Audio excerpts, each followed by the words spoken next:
The Sixers won Game 3 against the Knicks by running the same play over and over again in the third quarter. That play is known as double drag, or can be called 77 empty, due to the Sixers leaving the strong side corner empty on the play.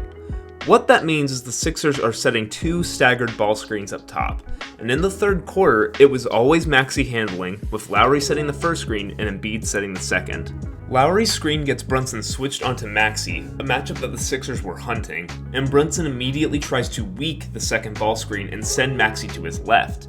Maxey uses the space to hit Brunson with his lefty step back, and you can see at the release point, this is just not a good contest by Brunson. He is too small and too ground-bound to get a hand in Maxey's face, and Tyrese nails the three. Sixers run 77 empty again, Brunson switches again, and he tries to send Maxey left again. But Brunson is nothing more than a traffic cone here to Maxey, and the blow-by forces Hartenstein's help, leaving Embiid wide open on the short roll for a mid-range jumper. Now the Knicks shake things up on the next possession by having OG weak the first ball screen and send Maxey left, but that still gets the Brunson on Maxey matchup that the Sixers want. Maxey blows by him easily, but smokes the open floater, though he did want a foul call on Hartenstein for the late reach-in. The Knicks are still switching Brunson onto Maxey, but this time elect to play straight drop coverage with a late switch, but it doesn't work. Brunson can't navigate his screen, and in his frustration, he commits a needless foul wrestling with Embiid.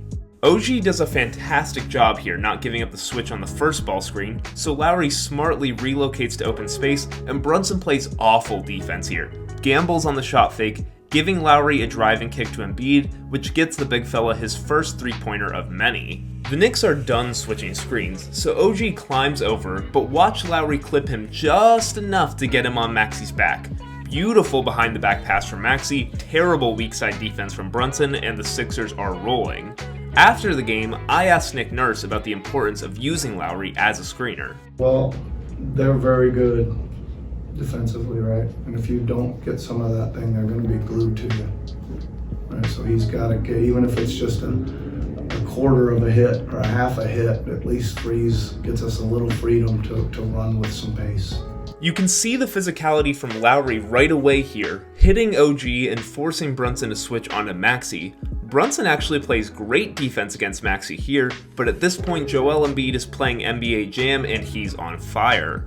OG again goes over the ball screen and trails Maxey on the double drag, but Brunson is way too small as the weak side defender to have any effect on the play, and OG bites on this hezzy for Maxey, and Tyrese sprays it to Lowry for a corner three after creating the advantage. The Knicks eventually switched Brunson off Lowry, putting him on guys like Oubre and Batum instead, and the New York defense held up better after that, but the damage had already been done.